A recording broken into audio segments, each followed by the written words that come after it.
Stay close to me. Always. Before beginning the full script, here are some important words that will help understand the topic clearly. Prostitution, military brothel, occupation, consent, exploitation. Propaganda, venereal disease, regulation, survival, trauma, resistance, forced recruitment, comfort women, morale, stigma, post-war justice, black market, collaboration, humiliation, and liberation. Now here's the outline in simple form. Introduction to the hidden side of war, why prostitution increased during World War II, how different governments organized military brothels, the experiences of women in Europe and Asia, the role of poverty and survival, the issue of disease and control, what happened after the war, and how history remembers these women. World War II was one of the largest and deadliest conflicts in human history. It involved millions of soldiers and civilians across Europe, Asia, Africa, and the Pacific. When people think about this war, they imagine tanks rolling across fields, planes dropping bombs, soldiers fighting in snow and mud, and cities burning under air raids. They remember famous leaders and major battles. But there was another side of the war that was rarely shown in official reports. It was quiet, hidden, and often ignored. This was the world of prostitution during the war, a hidden front that affected thousands of women and shaped many lives in ways that are still felt today. War changes society in deep and painful ways. When men leave home to fight, families are broken apart. When bombs destroy factories and farms, jobs disappear. When countries are occupied, normal laws and protections collapse. In these trials, many people struggle simply to survive. Women, in particular, often faced impossible choices, with food shortages, inflation, and fear everywhere.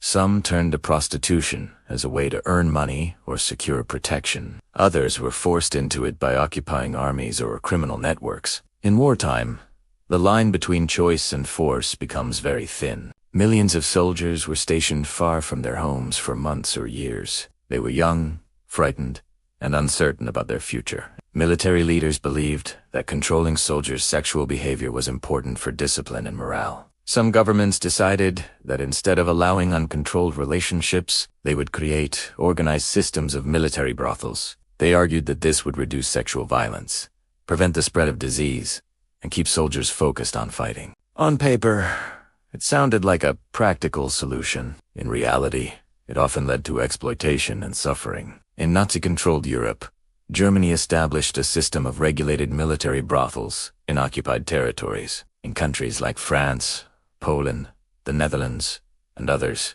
women were recruited to work in these brothels. Some were promised good pay, food, and protection. For women living in poverty, this promise could be tempting, but many were not volunteers. Some were pressured, some were threatened, some were taken from prisons or concentration camps. In certain camps, special brothels were even created for selected prisoners, where women were forced to serve under strict control. These systems were organized, regulated, and monitored by the state. Women were required to undergo medical examinations, and soldiers were given specific rules. Everything was designed to serve the military machine. In Asia, the situation was even darker. The Japanese Imperial Army created what they called comfort stations. These were military brothels set up across occupied territories such as Korea, China, the Philippines, Indonesia, and other parts of Southeast Asia. The women forced into these stations later became known as comfort women. Many were teenagers. Some were barely adults.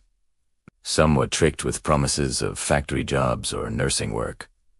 Others were taken directly by force. Once inside the system, they had little freedom. They were required to serve multiple soldiers each day. Violence was common. Escape was nearly impossible. Many suffered physical injuries, emotional trauma, and long-term health problems. For decades after the war, many survivors remained silent because of shame and social stigma. Only later did some begin speaking publicly about their experiences, demanding recognition and justice. The Allied forces also faced issues related to prostitution. In cities where American, British, or other Allied troops were stationed, prostitution increased around military bases. In places like Italy and France after liberation, local women sometimes formed relationships with foreign soldiers. In some cases, these relationships were based on affection. In others, they were driven by need. Soldiers had money, food, cigarettes, and access to supplies that were rare in war-damaged cities. For hungry families, this could mean survival. Local authorities sometimes tried to regulate prostitution to control disease, but often women were blamed and punished more than the soldiers who visited them. Disease was a serious concern for all armies. Sexually transmitted infections could weaken troops and reduce fighting strength. Because of this fear, many military authorities introduced strict medical checks for women suspected of prostitution. Women could be arrested and forced into examinations. If they tested positive for disease, they might be isolated or imprisoned.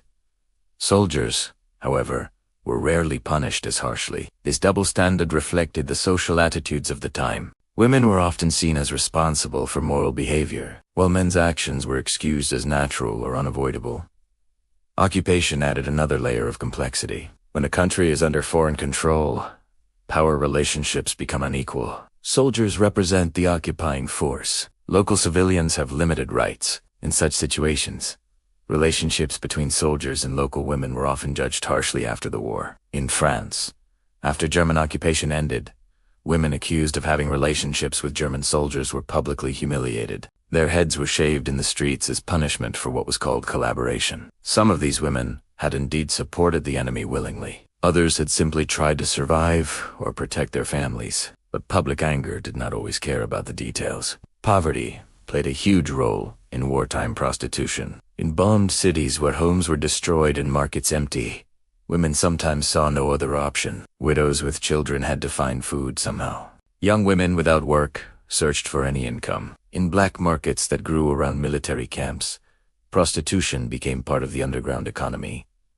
It was not glamorous or romantic. It was often desperate and dangerous. At the same time, it is important to understand that not all women involved saw themselves only as victims. Some made difficult decisions based on the limited choices available to them. Some formed longer-term relationships with soldiers that later became marriages. After the war, thousands of war brides moved to foreign countries to start new lives with soldiers they had met during occupation or deployment. Their stories were different from those of forced labor or organized brothel systems, but they were also shaped by the unusual conditions of wartime. The emotional cost of this hidden front was heavy. Many women carried deep trauma for the rest of their lives. They often faced shame from their communities. In conservative societies, even being suspected of prostitution could lead to rejection. Children born from relationships with foreign soldiers sometimes faced discrimination. In some cases, governments ignored these women's suffering because it did not fit into heroic national stories about victory and resistance. After the war ended in 1945, attention focused on rebuilding nations and punishing major war criminals. The suffering of women in military brothels was rarely a priority. In Europe, trials mainly addressed political and military leaders. In Asia, the issue of comfort women remained hidden for decades. Only in the late 20th century did survivors begin speaking publicly in larger numbers. Their testimonies revealed details that had long been buried. They demanded apologies, compensation, and historical recognition. The story of prostitution in World War II forces us to look at war in a more honest way. It reminds us that conflict affects every part of society, not just the battlefield. It shows how governments can use human bodies as tools of policy. It reveals how poverty and fear can push people into situations they would never choose in peaceful times. It also challenges simple judgments. Some women were clearly victims of forced systems. Others were caught in gray areas where survival and collaboration were mixed together. History often prefers clear heroes and villains, but the hidden front of prostitution during World War II does not offer easy answers. It is a story of power and vulnerability, of control and desperation, of silence and later courage. By studying this subject carefully and respectfully, we honor those whose experiences were ignored for too long. In the next part, we will explore in greater detail how military brothel systems were organized, how recruitment worked, how propaganda shaped public opinion about women and morality, and how governments justified these policies during wartime. The hidden front had rules, structures, and official support in many cases. Understanding those systems helps us see how deeply this issue was connected to the larger machinery of war. Before we continue deeper into this subject, it is important to remember some key ideas: control, regulation, recruitment, coercion, propaganda, morale, discipline, military policy, surveillance, humiliation, silence, and survival. These words help us understand that prostitution during World War II was not only about individual actions. In many places, it became part of official military systems. As the war grew larger and more intense, governments realized that managing millions of soldiers was not only about weapons and strategy, it was also about behavior. Military leaders worried about discipline. They feared sexual violence against local civilians. They feared the spread of sexually transmitted diseases. They feared that lonely, frustrated soldiers might lose focus or morale. Because of these concerns, several governments chose to regulate prostitution instead of ignoring it. Military brothels were opened in France, Belgium, the Netherlands, Poland, and other territories. The idea was simple: provide controlled sexual access for soldiers and prevent uncontrolled contact with the general population. Women working in these brothels had to register with authorities. They were required to attend regular medical examinations. They were watched closely by police and military officials. At first glance, this system appeared organized and controlled, but the reality behind it was far more troubling. Recruitment often targeted vulnerable women. Some were unemployed. Some were single mothers. Some were refugees who had lost everything. In desperate times, promises of food, shelter, and money could be powerful. Yet not all recruitment was voluntary. In occupied Eastern Europe, especially in Poland and the Soviet territories, coercion and force were common. Women could be threatened with prison or deportation if they refused. In concentration camps, certain women were forced into brothels that were created for selected prisoners. These women had no freedom at all. They were trapped inside a system that treated them as tools. The language used by authorities tried to make everything sound clean and official. They spoke about hygiene, discipline, and order. But the human experience inside those buildings was filled with fear and emotional pain. Women were often isolated from society. They were inspected, registered, and controlled. Their lives were measured in numbers: number of clients per day, number of medical checks, number of rules followed. Their personal stories did not matter to the system. In Asia, the Japanese military created what became one of the most controversial systems of the war. As the Japanese Empire expanded into China, Korea, Southeast Asia, and the Pacific, soldiers were stationed in foreign lands for long periods. Reports of sexual violence by soldiers raised concerns among military leaders. To control this behavior and maintain discipline, the Army created comfort stations.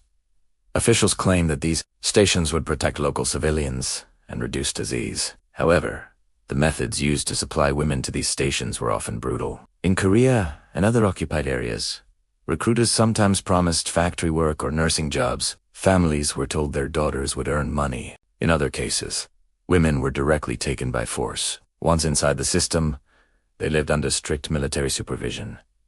They could not leave freely. They were required to serve many soldiers each day. Violence was common, and refusal was dangerous. Medical examinations were frequent, but they did not protect women from abuse. Instead, they protected soldiers from infection.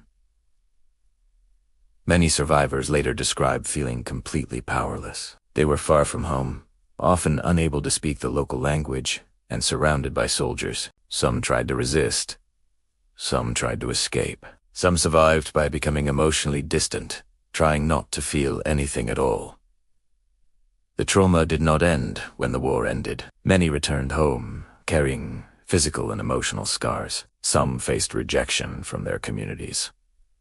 In conservative societies, speaking about sexual violence was extremely difficult. Silence became another form of prison. While Axis powers built organized brothel systems, Allied forces also faced similar issues, though often in different ways. In areas liberated by American and British troops, prostitution increased quickly around military camps. Sometimes it was unofficial and uncontrolled. Sometimes local authorities tried to regulate it. Military officials worried about disease rates among soldiers. Educational campaigns warned soldiers about infection.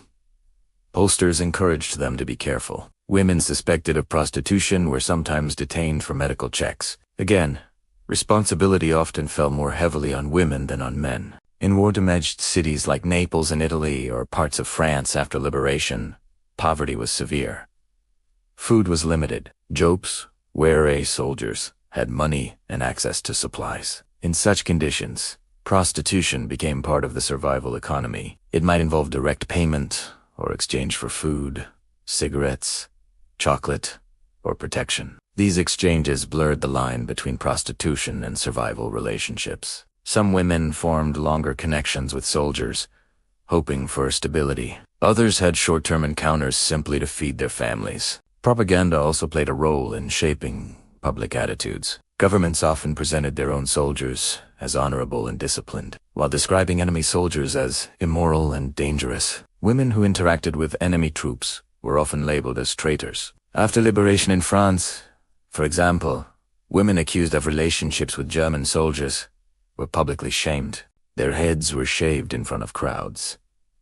They were paraded through streets as symbols of dishonor. This public punishment did not always consider whether the relationship had been forced, economic, or voluntary. It was an emotional reaction after years of occupation. Military authorities believed that regulating prostitution would reduce rape and uncontrolled violence. Some historians argue that in certain areas, official brothels did reduce random assaults. However, this argument does not erase the suffering of the women inside those brothels. A system designed to control male violence often did so by sacrificing female freedom. Women became instruments of policy.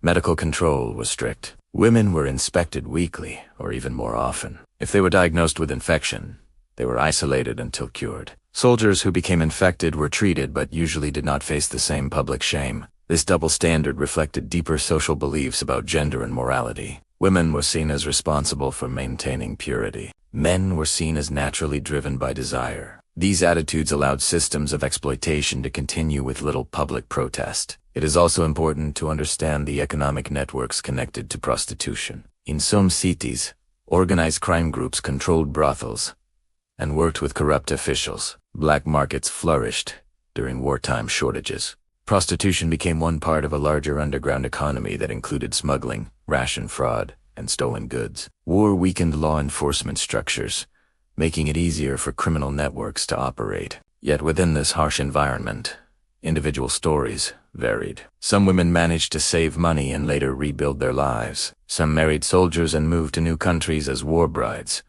Others disappeared into poverty or silence. There was no single experience. What united many of them was vulnerability, created by war. As the conflict continued year after year, fatigue spread through societies. People became used to shortages and fear. Prostitution remained a visible but rarely openly discussed reality. It existed near barracks, in hidden rooms, in regulated houses, and in informal arrangements. Soldiers rotated in and out.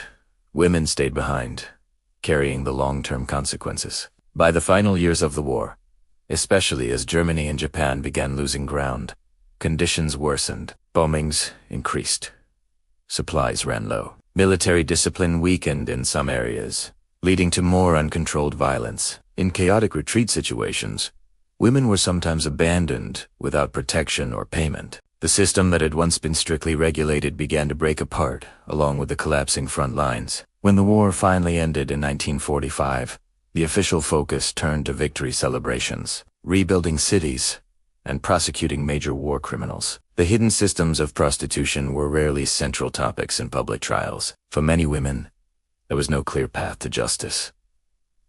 Some destroyed documents. Some tried to erase that period from their memories. Others carried silent wounds. Understanding this hidden front requires looking beyond simple categories of victim or collaborator. It requires seeing how governments, armies, and social attitudes combined to create systems that used women's bodies as part of war strategy. It requires acknowledging poverty, fear, and limited choices. And it requires listening to survivors who later found the courage to speak. In the next part, we will examine more closely the personal experiences of women from different regions, the emotional and psychological impact of wartime prostitution, and how post-war societies treated these women once the fighting stopped.